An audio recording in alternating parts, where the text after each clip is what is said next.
온국민 집단 지성 프로젝트 2021 도전한국 과제 설명회 그 슬기로운 도전한국 탐구생활 지금부터 함께 시작하겠습니다. 안녕하세요. 저는 오늘 설명회 진행을 맡은 이소연 아나운서입니다. 네, 이번 도전한국 과제 설명회는요. 코로나19 상황으로 인해 온라인으로 진행이 되고 있습니다. 현재 많은 분들께서 지금 함께 참여해주고 계신데요. 이렇게 관심 보내주시고 또 함께 참여해 주셔서 대단히 고맙습니다.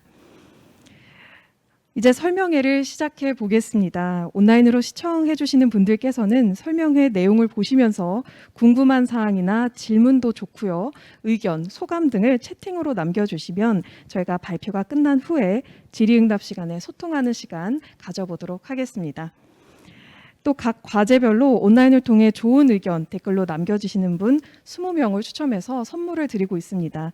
또 질의응답 시간에 선정돼서 질의하시는 분들도 최대 10명을 추첨해서 커피 쿠폰 선물 드리고 있으니까요. 여러분의 많은 참여 부탁드리겠습니다. 자, 작년에 이어 올해에도 진행되는 도전 한국은요. 구체적인 과제 제시와 파격적인 보상으로 대표되는 대국민 아이디어 공모 사업입니다. 지난 6월 14일부터 다양한 과제에 대한 아이디어 공모가 이미 시작이 됐고요. 국민 여러분들께서 좀 더 쉽게 아이디어 제안에 참여하실 수 있도록 과제별 기술 동향과 현황을 공유하기 위해서 오늘 과제 설명회를 개최하게 되었습니다. 오늘 설명회는 도전한국운영위원회의 책임위원 그리고 소관부처 순서로 과제에 대해서 발표를 해주시고 또 해당 내용에 대한 질의응답 순으로 진행하도록 하겠습니다. 자, 5번째로 설명회를 진행할 오늘의 과제는요. 해변 플라스틱 제거 방안입니다.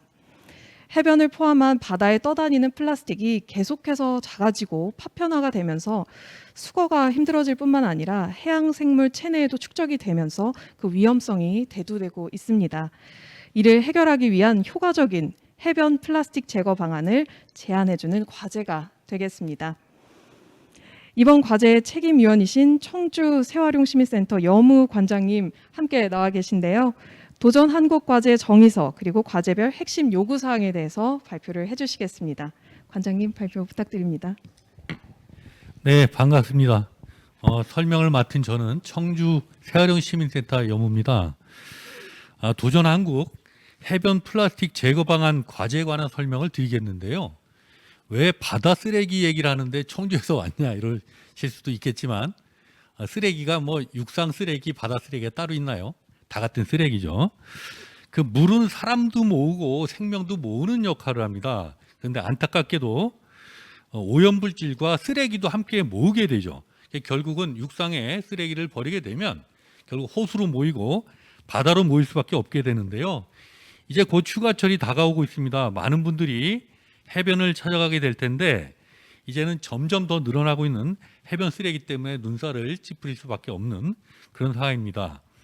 이번 과제는 바다 쓰레기 중에서도 가장 심각한 것이 현재 해변 플라스틱인데 바로 이 해변 플라스틱을 어떻게 제거할 것인가 하는 제거 방안에 관한 대책을 마련하기 위해서 채택된 과제입니다. 제가 설명드릴 것은 공모 목적 그리고 과제의 내용 그리고 관련 현황 순으로 말씀을 드리겠습니다. 공모 목적인데요. 우리나라 이제 해양 쓰레기가 그 현존하는 것이 약 14만 8천 톤 정도로 추정하고 있는 것 같고요.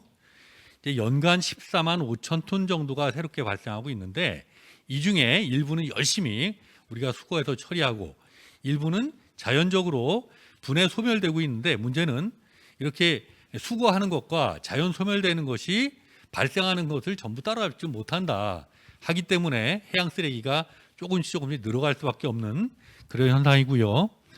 현재 해양 쓰레기 발생량의 3분의 2는 대부분 육상에서 떠내려간 그런 원인이 되겠고요. 대부분의 해양 쓰레기는 어떻게 존치가 되냐면 그 중에 이제 19% 정도가 해안변에 모여서 이렇게 존치가 되겠고요. 4% 정도는 바다 위에 떠다니는 부유 쓰레기 형태로 남아있게 되겠고 더 많은 77%가량은 바닷물에 가라앉아 가지고 침적해서 존치되는 이 부분이 더 심각하겠죠. 어쨌든 그런 상태에서 우리는 이제 해변 쓰레기를 어떻게 잘 제거할 것이냐가 이제 관심이고 해양 쓰레기 중에서도 이제 해양 쓰레기가 어떤 성분으로 되어 있나를 쭉 파악해 봤을 때 뭐 종이도 있을 것이고 나무도 있을 것이고 유리, 금속 다양한 것이 있을 텐데 대부분이 플라스틱입니다. 개수 기준으로는 82% 정도가 플라스틱류인 거로 확인이 되고 있고 무게로 친다면은 한 57%가량. 물론 무게로 친다면 이제 그 플라스틱류 다음이 바로 나무가 되겠는데요. 어쨌든 그 바다 쓰레기 중에 핵심은 플라스틱류의 쓰레기다. 그런데 이제 이 해양 쓰레기의 유해성, 위험성이 점점 증가하고 있어서 우려를 낳고 있는데요. 특히 플라스틱이 점점 쪼개지면서 미세화되고 파편화되고 이런 것들이 지속되기 때문에 수거 자체도 어렵고 그리고 해양 생물 내에 체내에 축적되기 때문에 이로 인해서 위험성은 점점 증가하고 있다. 따라서 해변가에 크고 작은 플라스틱 쓰레기를 효과적으로 검출하고 제거를 하기 위한 기술과 대책 마련이 매우 시급하다. 이런 취지에서 도전 한국의 과제를 공모하게 되었습니다. 그 몇 가지 이제 문제점들을 한번 짚어보면 우선 해양 쓰레기가 바다로 나가게 되면 다양한 피해를 발생시키게 되죠.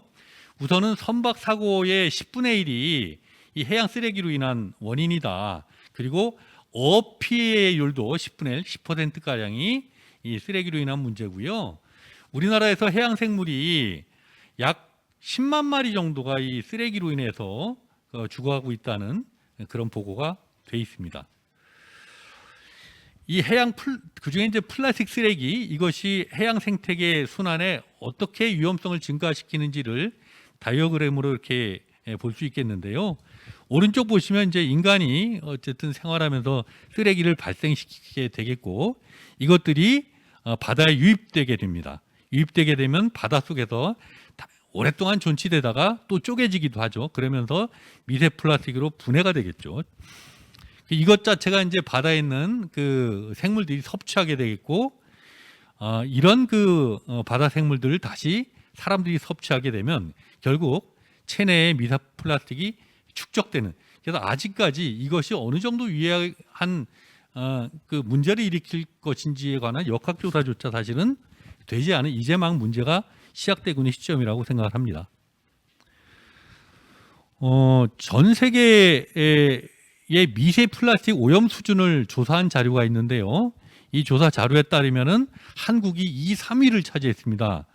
2위를 차지한 것이 우리 인천 경기 해안이고 3위를 차지한 것이 낙동강 하구입니다. 우리나라 남해안, 서해안 다 이렇게 미세 플라스틱 오염이 심각한 상황인데요.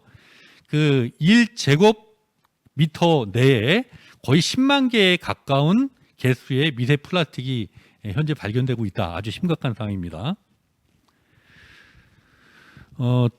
또 더 심각한 문제는 이런 플라스틱 쓰레기가 사실은 계속 늘어나고 있다는 것이거든요. 여기 이제 데이터를 보시면 2018년 수거량 대비 2020년 수거량이 무려 45%가량 이렇게 증가되고 있는, 그래서 점점점 해안 쓰레기 문제는 심각해진다. 이렇게 볼 수 있겠고요. 이 플라스틱 쓰레기로 인해서 어떤 생물의 위협을 가져오냐. 우리 백령도 부근에 이 해변 쓰레기로 인해서 자생하고 있던 물범의 생존을 위협하고 있다라는 보고가 나와 있고요. 이거에도 이제 제가 몇 가지 우리가 뭐 익숙한 장면들을 보여드리면, 여기 보이는 그림은 그린피스가 필리핀 마닐라 해변에서 했었던 퍼포먼스죠. 고래 뱃속에 온통 플라스틱 차 있는, 실제로 최근 몇 년 사이에 해변으로 떠밀려온 고래 사체를 부검해 보면 대부분 뱃속에 플라스틱류의 쓰레기들이 몇십 킬로 이상 들어있는 거로 확인이 돼 있고요. 또 크리스 조던, 유명한 사진 작가죠. 우리나라도 작년 올해 굉장히 많이 사진전을 하고 있습니다만, 알바트로스 사진인데요. 사체 뱃속에 봤더니 라이터 이런 플라스틱류가 들어있더라. 그죠? 이 오래 산다고 하는 거북이조차도 플라스틱 그물에 갇혀 있고, 섬에 지도에 없는, 지구상에 지도에 없는 섬들이 생겨난다고 하죠. 바로 부유 플라스틱에 의한 섬들인데요. 바다 곳곳에 이런 섬들이 생기는데, 북태평양에 있는 거대한 쓰레기 섬은 우리나라 크기의 15배 이상 되는 것으로 알려져 있고요. 남태평양 쪽으로 갔더니 또 쓰레기 섬이 있는데 뭐가 삽니다. 그죠? 이 펭귄이 쓰레기 섬에 서식하는 사례가 발견되고 있고, 이럴 경우에 사는 것뿐만이 아니라 먹으면서 살겠죠. 이게 다 문제가 되고 있습니다. 결국은 모든 쓰레기들이 바다로 집적이 되게 될 텐데요. 우리 사람들이 1년에 한 1조 개가량의 비닐을 사용하고 있고요. 또 4,800억 개가량의 플라스틱 물병을 사용한다고 합니다. 결국 이런 것들이 다 제대로 처리되지 않으면 바다로 들어가게 되겠고요. 최종적인 산물은 이렇게 미세 플라스틱이 돼서 생명체에 축적이 된다라는 심각한 상황입니다. 요것은 이제 유럽 황새가 애꿎게도 계속 비닐 옷을 입고 살 수밖에 없는 운명이 되어버린 거고요. 그래서 얼마 전에 내셔널 지오그래픽에서는 플래닛이냐 플라스틱이냐, 하나밖에 없는 우리 지구 행성이냐 아니면 플라스틱이냐를 선택해야 될 시점이다, 이런 심각성이 강조되고 있습니다. 이제 과제 설명드리겠습니다. 과제명은 해변 플라스틱 제거 방안입니다. 여기서 주의하셔야 될 부분 뭐냐면 5mm 이하 미세 플라스틱만 얘기하는 것은 아닙니다. 그거보다 큰 포함해서 작건 크건 해변에 있는 플라스틱 물질뿐만이 아니라 어쨌든 미세 플라스틱뿐만 아니라 조금 더 덩치가 큰 플라스틱까지를 포괄해서 이런 플라스틱 쓰레기를 제거할 수 있는 방안을 찾겠다라는 겁니다. 꼭 포함돼야 될 내용들은 뭐냐면 해변에는 플라스틱 스틱을 제거하기 위한 기기 제작 또는 제거 기술에 관한 아이디어입니다. 기존에 이제 우리가 해변 쓰레기는 주로 대형 쓰레기 위주로 제거시키고 수거하는 활동을 많이 펼쳤는데, 이번에 하려고 하는 것은 그 중에 플라스틱에 좀 특화해서 처리를 하려고 하는 거고요. 크기는 옛날처럼 큰 것뿐만이 아니라 작은 것, 미세까지 다 포괄해서 그 플라스틱을 제거할 수 있는 기기 기술 개발로 업무를 혁신해 보겠다라는 취지입니다. 그래서 기기는 해변이기 때문에 현장 사용이 좀 간편했으면 좋겠고 이동이 용이했으면 좋겠고요. 특히 이제 해수가 유입되면 기계가 고장 날 수 있죠. 이런 것에 관한 대책들이 같이 포함되면 좋겠다. 해변가, 해안가에 사용하는 제품이라는 특수성을 잘 고려한다면 심사상 유리하지 않겠냐, 이렇게 팁을 좀 드리고요. 기술 구현 수준을 보여줄 수 있는 개념 설계도를 첨부하면 더욱 좋겠다라는 말씀을 드리겠습니다. 제외할 내용들이 있습니다. 이미 상용화가 완료됐다든지 현장에서 실증한 사례들, 이런 것들 제외하고요. 그냥 기존에 이미 활용하고 있거나 활용 예정인 것은 제외로 한다라는 말씀입니다. 다만 기존에 활용하고 있거나 또 활용 예정인 거라 하더라도 다시 아주 획기적으로 혁신적으로 내용을 발전 보완시킨 아이디어는 가능하다, 이렇게 보시면 되겠습니다. 유의사항인데요. 특정 업체의 아이디어 혹은 사용 솔루션 이미 확인되어 있는 이런 것에 관한 언급은 좀 제약했으면 좋겠다는 거고요. 이걸 확인하기 위해서는 특허 정보 검색 시스템, 정보 검색 서비스 홈페이지에 들어가셔서 아이디어가 중복되는지를 반드시 확인을 해 주셨으면 좋겠다 싶은 겁니다. 들어가셔서 키워드로 해안 플라스틱 혹은 해변 플라스틱, 폐플라스틱, 플라스틱 쓰레기, 이런 부분을 검색해서 동일한 아이디어가 있으면 아이디어를 바꿀 수 있도록 각별히 유념해 주시고요. 몇 가지 관련 사항, 현재 이제 해변 쓰레기 수거를 하기 위한 몇 가지 방법들이 있는데, 지금 보여지는 그림은 트랙터 견인식으로 장비에 스테인레스 갈퀴가 장착돼서 끌고 다니면서 해변에 있는 페트병, 캔, 깨진 유리, 돌멩이, 이런 것들을 긁어내는 작업인데요. 이런 것들은 이제 최대 15cm 정도 이렇게 바닥을 파고 들어가면서 긁어내는데, 시간당 32,000 평방미터 정도를 이렇게 정비를 할 수 있다고 하니까 이런 사례도 이제 실제 있고요. 동일한 것으로 하면 안 되겠죠.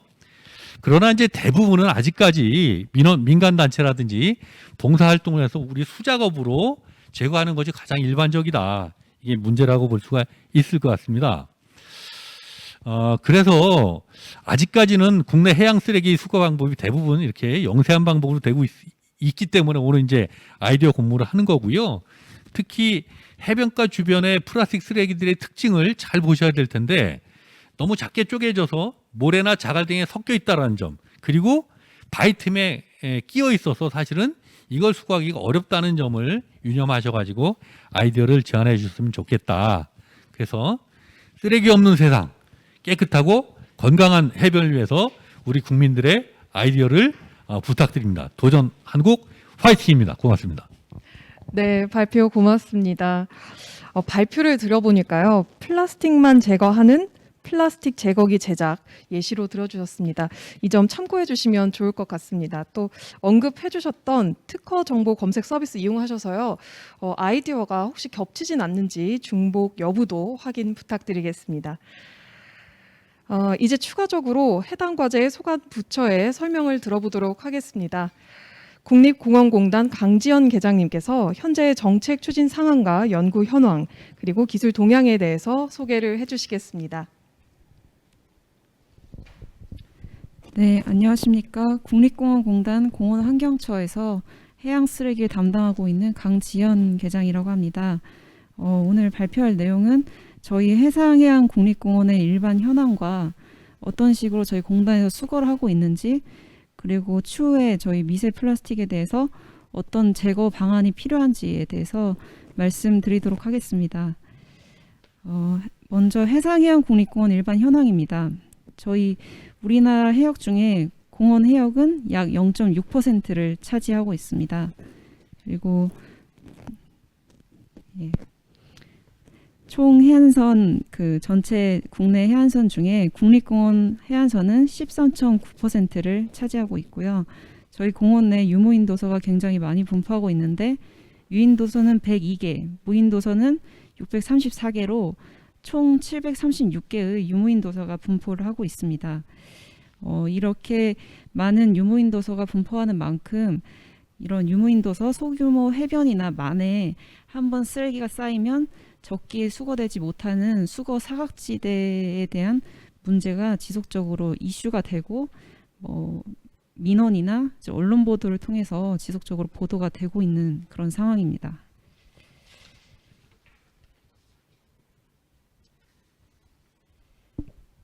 그리고 공원 내에는 해양 쓰레기가 약 28,850톤가량 분포되는 것으로 추정하고 있는데요. 이는 이제 작년에 저희가 해양 쓰레기 분포 조사 결과로 받은 추정치입니다. 침적 쓰레기는 27,000톤으로 93.6%를 차지하고 있고 해안 쓰레기는 1,800톤가량으로 6.2%, 부유 쓰레기는 50톤가량으로 0.2%를 차지하고 있습니다. 이러한 해안 쓰레기 주요 성상으로는 플라스틱 쓰레기가 900톤으로 50%, 그리고 스티로폼 쓰레기가 720톤으로 40%, 기타 고무나 유리 쓰레기 같은 경우는 180톤 가량으로 10%를 차지하고 있고요. 주로 이제 플라스틱이나 스티로폼 쓰레기가 많은 양을 차지하는 것을 볼 수 있습니다. 이러한 해안 쓰레기를 공단에서는 2017년부터 이제 예산을 반영해서 60년 가량의 기간제 인력으로 탐방객이 집중되는 주요 해변을 집중적으로 여름 성수기 기간을 통해서 집중적으로 수거를 하고 있습니다. 이러한 전담 인력으로 4년간 한 2,598톤 가량을 수거를 하고 있고요. 이러한 수치는 1년에 약 650톤 가량을 수거한 값으로 볼 수 있습니다. 그러니까 현존량의 약 3분의 1 가량을 매년 수거를 하고 있습니다.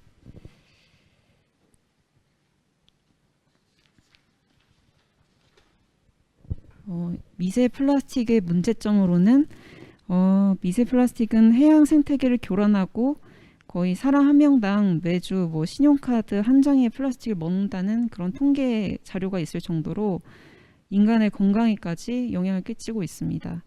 또한 해변에 분포된 미세 플라스틱은 햇빛이나 바람 등에 의해서 파편화되고 식물, 모래, 자갈 등에 유입돼서 경관상, 미관상으로 저해 요소로 작용하고 있습니다. 미세 플라스틱은 또한 가볍고 작은 알갱이로 구성되어 있어서 모래나 자갈에 섞여 있고 또 바위 틈새에 끼어 있어서 수거 시에 많은 인력과 시간이 수반되고 수거할 경우 효율성이 매우 떨어집니다. 이러한 해안 미세 플라스틱을 저희 공단에서는 전담 인력을 통해서 수거를 하고 있는데요. 다양한 방식으로 이제 파편화된 플라스틱을 수거하고 있는데 첫 번째로는 손으로 직접 수거하는 방식이 있고 끌이나 삽 같은 도구로 긁어내는 방식을 또 이용하고 있고요. 세 번째로는 체에 걸러서 이제 미세 플라스틱만 걸러서 수거하는 경우가 있습니다. 이러한 방법 같은 경우에 아까 마찬가지로 수거량 대비해서 인력과 시간이 과도하게 소요된다는 그런 단점이 있습니다.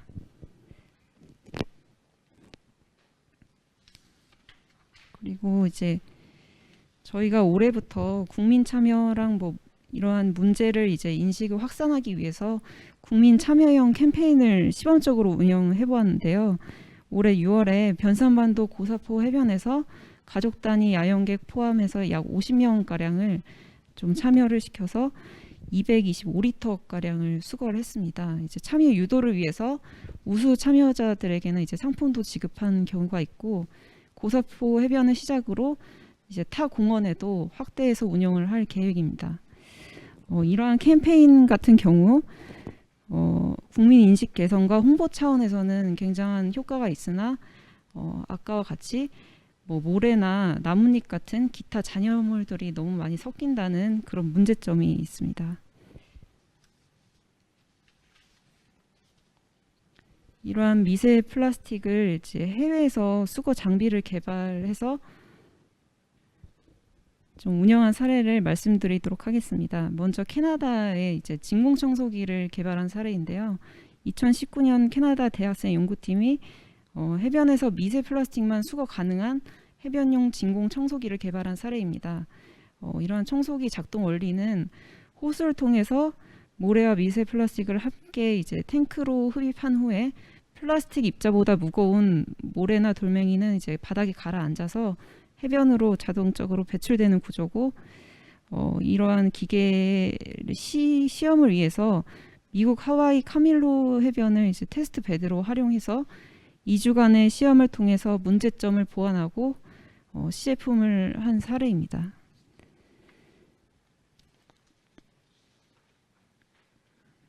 다음은 그 일본에서 비치 클리너라는 장비를 도입한 사례인데요. 일본 그 규스 가라스시 해안에서 트랙터와 연결한 형태의 해변 플라스틱 수거 장비를 도입한 사례입니다.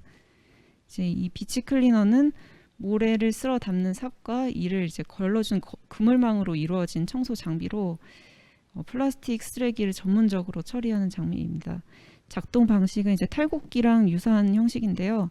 삽으로 이제 쓰레기가 섞여 있는 모래를 퍼올려 그물망에 올리면 모터가 작동하면서 그물망을 털어 최종적으로 망에 쓰레기만 남고 또 모래는 바닥으로 떨어지는 구조입니다.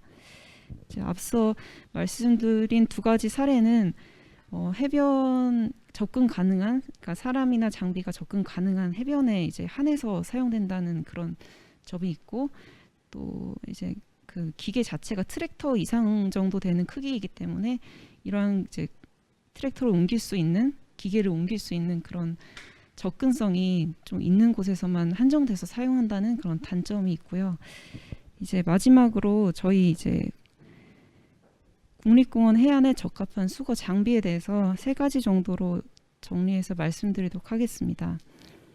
첫 번째로는 장비의 휴대성입니다.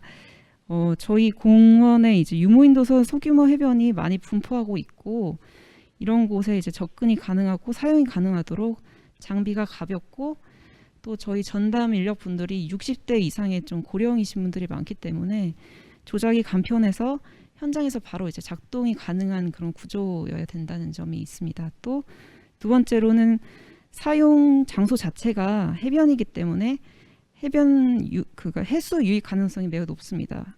그래서 염분에 강한 구조나 재질의 장비가 필요하다는 점.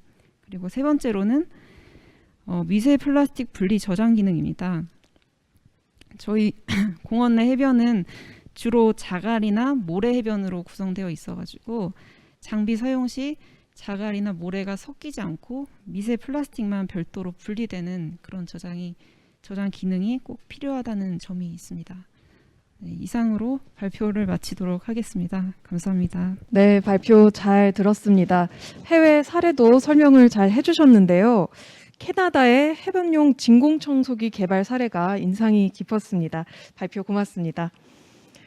이어서 한국해양수산개발원 김경신 부연구위원님께서 추가적인 정책 추진 상황과 연구 현황 그리고 기술 동향에 대해서 소개를 해주시겠습니다.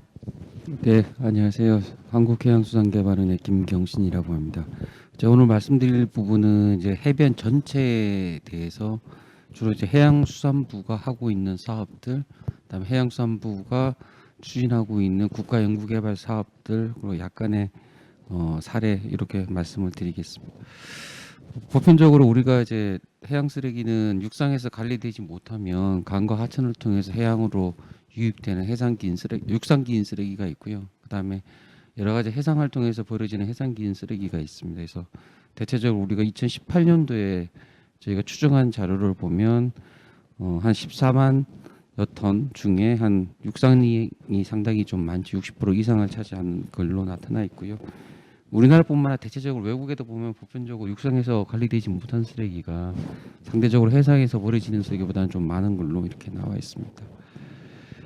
일단 20년 기준에 이제 수거량 값을 말씀드려야 되는데 앞서 말씀드리는 발생량이라는 건 이제 추정값인 거죠. 육상에서 관리되지 못해서 해상으로 들어오는 거, 그다음에 해상 활동에서 벌어진 추정값이고요.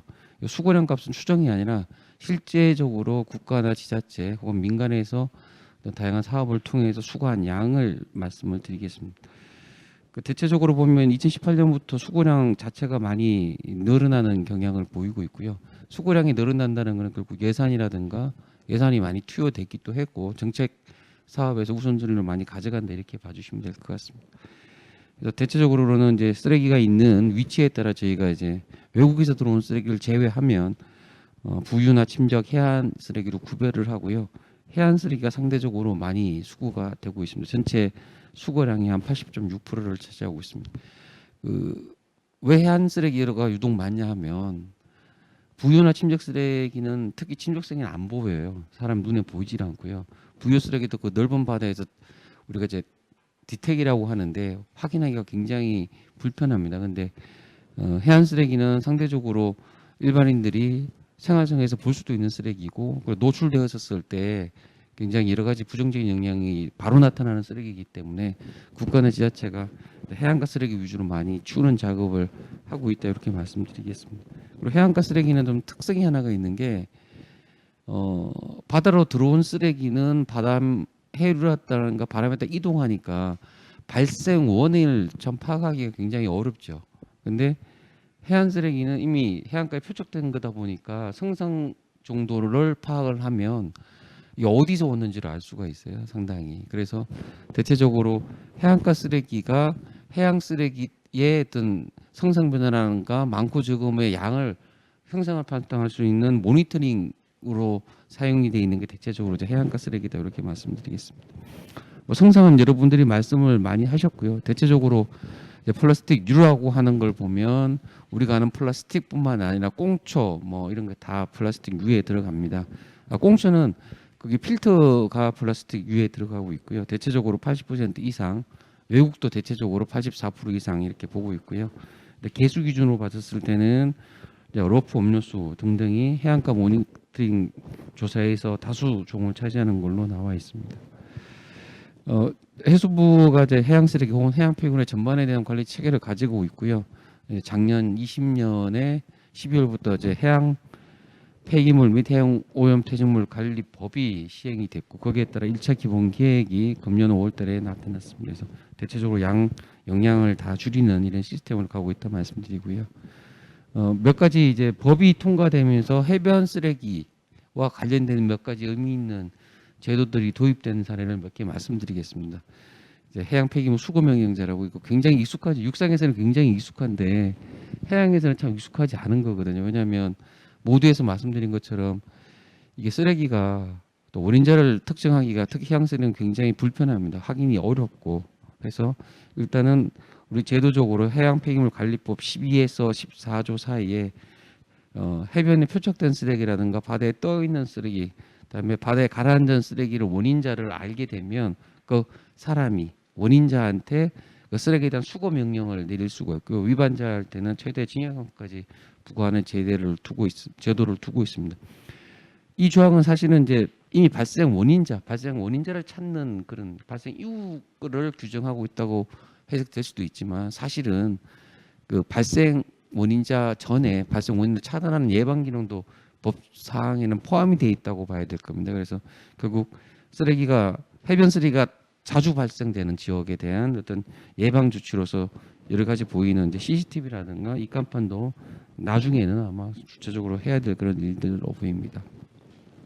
그다음에 해변 쓰레기 중에 해수부가 가장 많이 지자체하고 가장 많이 실질적으로 효과적으로 뽑을 수 있는 수단인데 이제 바다 환경 지킴이라는 게 있습니다. 육상의 환경 미화원과 같은 유사한 체계입니다. 그래서 해안 쓰레기가 많이 발생되는 해변을 위주로 지자체에 바다 환경 지킴이라는 걸 지정을 하고 그분들을 통해서 상시 수거하는 체계를 갖고 있고요.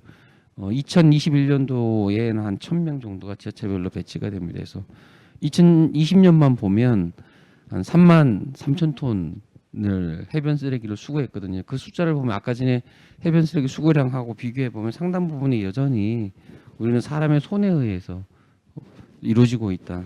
그렇게 이해를 해주시면 될 것 같습니다. 그다음에 이제 반려 해변 입양이라고 해서요. 옛날에는 이제 해변 입양이라고 많이 불렀던 겁니다. 그래서 특정 해변에 쓰레기가 발생을 하면 국가나 지자체가 다 하기에는 굉장히 어렵기 때문에 그 기업 혹은 민간 시민단체 주도로 인해서 반려 해변을 좀 가꾸고 수거하는 그런 형태입니다. 최근에는 이제 해변 입양이라는 말도 옛날에는 해변 입양이라고 썼지만 최근에는 반려 해변 혹은 해변 돌봄 뭐 이런 한국적 용어로 좀 승화를 하고 있고요. 우리나라뿐만 아니라 외국 쪽에서도 상당히 굉장히 많이 보편화된 쓰레기 수거 사업 형태, 시민이 참여하고 시민이 주도하고 민간하고 그다음에 기업이 주도하고 국가가 약간의 지원하는 가장 보편화된 반려 해변의 쓰레기 수거 수단이라고 봐주시면 될 것 같습니다. 그 다음에 이제 몇 가지 사례 말씀을 드리겠습니다. 이게 이제 해양수산부에서 수거를 하고 있는 국가연구개발 사업인데 앞서 여러분들이 말씀하신 것처럼 해변 쓰레기가 심각한데 이때까지 손으로만 했거든요. 사람의 인력으로만 운영하다 보니까 이제 2020년부터 해양 쓰레기가 취약한 장비나 수거가 현대화되지 않은 몇 가지 기술들을 국가연구개발 사업으로 추진을 하고 있습니다. 그래서 대표적인 게 이제 두 가지만 말씀드릴 겁니다. 첫 번째가 이제 접근이 어려운 지역, 저희는 이제 난접 해안이라고 부릅니다. 근데 앞서 아까 무인도서도 나와 있지만 무인도 배 들어가기 어렵잖아요. 그다음에 암벽, 절벽, 그다음에 각은 언론에서 보고 있는 이제 테트라포스라고 방파제 일종인데 사람이 들어갈 수 없는 곳인데 이렇게 사람이 들어갈 수 없는 곳에 어떤 쓰레기를 수거하는 장비 개발이 이루어지고 있습니다. 2020년, 그러니까 작년부터 시행을 추진을 했기 때문에 약간의 이제 개념 설계, 상대 설계보다는 기초에 대한 개념 설계는 나와 있고요. 크게는 이제 해상에서 접근하는 것, 그다음에 육상에서 접근하는 수거 장비 형태로 돼 있고요. 대체적으로 보면 이제 약간의 수륙 양용선 형태다 이렇게 봐주시면 되겠습니다. 두 번째가 오늘 이제 주제하고 일부 연관이 되어 있는 해안가에서 발생하는 미세 플라스틱 수거 장치 개발입니다. 그 플라스틱은 기본적으로 미세화될 수밖에 없고요. 그다음에 미세화될 수 있는 자연 여건이나 인위적인 요건이 합쳐진다면 미세화가 더 빨리 되는 거죠. 그래서 가장 좋은 거는 미세화되기 전에 수거하는 게 좋은데 앞서 말씀드린 것처럼 계속 손으로 이따까지 줍다 보니까 상당히 미세화된 거는 긁어내는 방식 외에는 잘 없습니다. 그리고 또 그거는 사람이 접근하는 데였지 사실 무인도서나 이런 쪽에는 사람이 접근하는 데는 이때까지 그 수가 안 됐다고 봐주시면 되거든요. 그래서 특히 5mm 이하라고 부르는 우리 미세 플라스틱 수거 장치 개발이 현재는 두 개의 타입으로 기술 개발이 되고 있습니다. 하나는 이제 이동형이라는 게 있고요. 하나는 이제 휴대형이라고 해서 약간 진공청소기 개념을 가미한 이런 것들이 역시 작년부터 추진이 됐고요. 대체적으로 개념 설계 정도까지는 이루어졌다. 이렇게 봐주시면 되겠습니다. 그다음에 이제 마지막으로 말씀드린 건 앞부분에서 다 말씀을 드려서 따로 말씀드릴 건 없을 것 같고요. 하나 그냥 참고로 여기 슬라이드는 제가 포함을 안 시켰는데 그 일본의 잠스텍이라는 데가 우리로 말하면 이제 해양을 연구하는 기구입니다. 거기서 제 기억이 정확한지 모르겠는데 19년도에 바다에 떠 있는 미세 플라스틱을 인공지능을 통해서 수거할 수 있는 장비를 개발을 하고 있거든요. 그러니까 그 미세 플라스틱을 식별하고 인공지능이라든가 스마트 기술로 미세 플라스틱을 식별하는 기술, 그다음에 미세 플라스틱하고 물을 같이 흡입을 하는데 물이나 해양에 사는 생물들은 내보내고 실질적으로 미세 플라스틱만 이제 포집하는 이런 기능들이 있는 것 같습니다. 원래 그 해변 쪽 하다 보니까 그 슬라이드를 못 넣는데 혹시나 이제 아이디어를 내실 때 약간 인공지능이나 스마트 기술들이 적용될 여지가 있다 그러면 일본의 그 잠수택이라는 데서 하고 있는 부유 쓰레기 이거 인공지능 방식도 한번 검토를 같이 참고를 하셨으면 좋겠습니다. 이상입니다. 감사합니다. 네, 발표 잘 들었습니다. 여러 가지 정책들이 시행이 되고 있었네요. 근데 여전히 개발이 필요한 부분이 많이 있는 것 같습니다. 이제 여러분의 차례입니다. 국민 여러분들의 지혜와 경험을 모아주시면 감사하겠습니다. 많이 많이 도전해 주시기 바랍니다. 자, 다음으로 이번 과제 발표 내용에 대한 질의응답 순서를 가져보겠습니다. 저희가 사전에 온라인을 통해서 질문을 몇 가지 받아봤는데요. 사전 질의에 대한 답변을 먼저 진행하고 온라인 질의에 대해서는 추가적으로 답변 드리도록 하겠습니다. 답변에는 국립공원공단의 유병혁 과장님도 함께 참여해 주시겠습니다. 사전 질문 첫 번째 소개해 드리겠습니다. 기술적인 아이디어 말고도 해변의 플라스틱 관련 규제 및 캠페인적인 아이디어 제공도 가능한가요? 라고 질문해 주셨는데요. 여무 관장님께서 답변해 주시면 좋을 것 같습니다. 예, 뭐 다양한 방법을 찾을 수 있겠지만은 제가 이제 아까 과제 정의서 설명 때 말씀드린 것처럼 이번에 저희가 초점을 맞추고 있는 것은 기기나 기술의 개발 쪽에 초점이 맞춰져 있거든요. 그래서 그쪽으로 중점을 둘 때 높은 평가를 받으실 수 있다는 말씀 드리겠고요. 다만 그런 기기 개발이나 기술 개발을 포괄하면서 이것들을 좀 더 정책적으로 혹은 캠페인적으로 확장해서 할 수 있는 방안들을 더 겸비해서 추가적으로 보완해 주신다면 훨씬 좋은 그 평가를 받지 않을까 이렇게 생각하고 있습니다. 네, 기기나 기술 개발에 중점을 맞춰주시면 더욱 좋겠지만요. 그 외에도 다양한 의견 주시면 되겠습니다. 자, 사전 질문 두 번째 질문 소개해드리겠습니다. 이 질문은 김경신 부연구위원님께서 답변해 주시면 좋겠습니다. 바다에 기름이 유출되었을 때 사용하는 오일 펜스와 같이 하천과 강을 통해 유입되는 쓰레기를 막기 위한 펜스가 일정 구역마다 설치가 되어 있다면 바다로 흘러가는 쓰레기의 양을 줄일 수 있지 않을까요? 라고 질문해 주셨습니다. 어떻게 답변해 주시겠습니까? 우리가 통상적으로 이런 걸 하는 설비를 이제 유입 차단 장치라고 부릅니다. 그래서 강에 설치되면 강하천 쓰레기 유입 차단 장치가 되고요. 그다음에 바다에서 이미 흘러간 거가 해변으로 밀려들기 위해서 했을 때는 이제 해변에 있는 유입 차단 조치가 됩니다. 근데 아직 우리나라에서 강하천 쓰레기가 밑으로 하류로 내려가지 않게 하기 위한 유입 차단 조치 혹은 부유 차단막은 있는데요. 해상에서 설치된 사례는 없습니다. 기술 개발은 현지 돼 있고요. 이게 굉장히 좀 의미 있는 건데 하나만 조금 이 과제하고 관련돼서 말씀을 드리면 우리가 이제 오일 펜스나 해양 쓰레기 유입 차단 조치는 하나만 기능이 있는 게 아니고 여러 가지 기능이 있거든요. 대표적으로 쓰레기를 가두는 기능이 있습니다. 그다음 두 번째는 밑으로 안 내려가게 하는 주로 우리가 육상의 댐에 설치된 것들이 대부분 다 그런 사례를 보시면 되고요. 세 번째는 특정 공간으로 유도하는 유도 기능이 있습니다. 이게 아마 해변 쓰레기가 가장 어려운 게 우리가 하는 해변 쓰레기가 뭐 2kg, 3kg에 되잖아요. 근데 이 쓰레기가 한 곳에만 모이는 게 아니고요. 이게 다 널려져 있거든요. 그러니까 사람이 많이 들어가거든요. 근데 유입 차단막, 유도 차단막이라고 하죠. 정확하게는 그런 쓰레기는 같은 해변이라 그래도 특정 해변이나 특정 공간으로 그 쓰레기를 몰아갈 수 있는 기능들이 있거든요. 그런 것들이 된다 그러면은 조금 뭐 수거하는 데는 유리할 수는 있을 것 같습니다. 그래서 아직도 유입 차단막이라든가 해변 쓰레기는 자동화가 덜 돼 있고 요번 도전 한국 통해서 좋은 아이디어가 제시되면 굉장히 해변 쓰레기 관리에 굉장히 많이 도움이 될 것 같습니다. 감사합니다. 네, 답변 고맙습니다. 그 오일 펜스가 쓰레기를 가두는 역할도 한다고 하는데요. 질문에 좋은 포인트 짚어주신 것 같습니다. 고맙습니다. 자, 사전 질문에 대한 답변은 이 정도로 마무리하고요. 이제 온라인으로 올려주신 많은 질문들 중에 몇 가지 소개해드리겠습니다.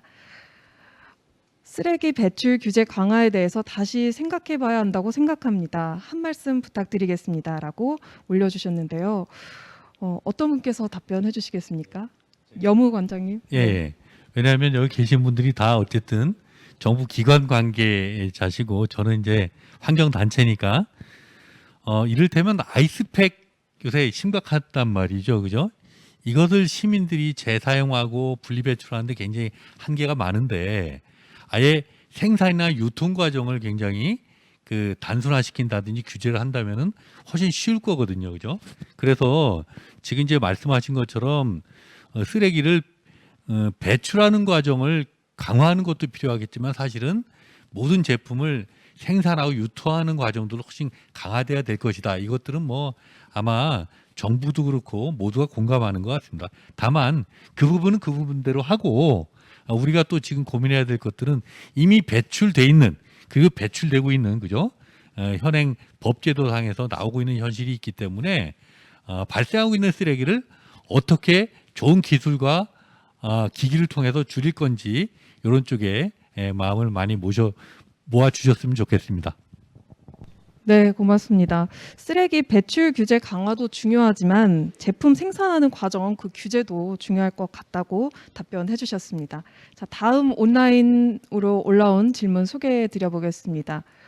분리수거를 강조하는 나라들이 많이 없다고 알고 있습니다. 그런 면에서 해변으로 유입되는 플라스틱 중 일부는 외부 국가에서 이동했을 가능성도 있다고 생각합니다. 이와 관련한 정부의 대책 혹은 정부 간의 협력이 이루어지고 있나요? 라고 질문을 해주셨습니다. 좋은 질문 해주신 것 같은데요. 어떤 분께서 답변해 주시겠습니까? 네. 네, 저 해양수산개발원의 김경신이고요. 아마 굉장히 좋은 질문이면서도 답변이 조금 어렵을 수도 있을 것 같은데 일단은 이제 그 해변으로 외국 쓰레기가 유입된다는 거를 한정해서 말씀을 드리면 일단은 중국 쓰레기는 저희 나라로 오는 게 맞고요. 그러니까 모든 쓰레기가 온다는 게 아니고요. 중국에서 육상에서 관리되지 못하는 쓰레기가 우리나라로 온다는 거고요. 마찬가지 우리나라도 관리되지 못한 쓰레기는 이제 일본 쪽으로 일부가 넘어갑니다. 일단 숫자적으로만 말씀드리면 우리나라에 들어오는 외국인 쓰레기는 멀리는 이제 베트남에서도 오고요.